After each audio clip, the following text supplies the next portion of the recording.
இப்ப நான் கரூர் விஷயத்துக்கு வரேன். கரூர்ல என்ன நடந்ததுன்னு அந்த கரூர் மக்களை கேட்டாலே புட்டு புட்டு புட்டு வைப்பாங்க. ஏன் மேல பழிய தூக்கி போடுறீங்க? என்னமோ நாங்க அரசியலே பண்ண மாட்டோம், இந்த விஷயத்துலலாம் நாங்க அரசியலே பண்ண மாட்டோம் வீடியோ போட்டுவிட்டு போய் சட்டசபையில் உட்காந்துக்கிட்டு ஏன் மேல பழிய தூக்கி போடுறீங்க?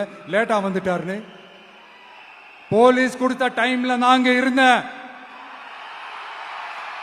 நாமக்கல்ல இருந்து கரூர் வர வழியில இருந்த மக்கள் எல்லாரையும் நான் என்ன அம்போன்னு விட்டுட்டு வர சொல்றீங்களா? நாமக்கல்ல இருந்து கரூருக்கு நான் எப்படி வந்தேன், எவ்வளவு நேரத்துல வந்தேன், உலகமே லைவ்ல பார்த்துக்கிட்டு இருந்தது. வாய் கூசாம ஏன் மேல பழி தூக்கி போடுறீங்க?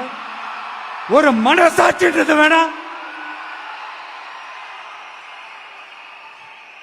சரி, நீங்க தான் எதுவுமே பண்ணல சார். அப்புறம் ஏன் சார் 20 வருஷமா கரூர்ல மட்டுமே, கரூர் பகுதியில் மட்டுமே போட்டி போட்ட உங்களுடைய ஒரு அடிமைய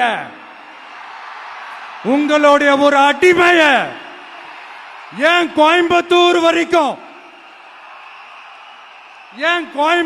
வரைக்கும் ஓட வச்சீங்க?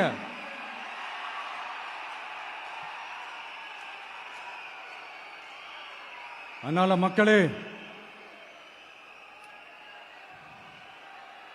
அத்தனை வழிகளையும் தாங்கிக்கிட்டு உங்களுக்காக நீதி கேட்க வந்த இந்த விஜய், இப்போ நான் உங்ககிட்ட நீதி கேட்கிறேன்.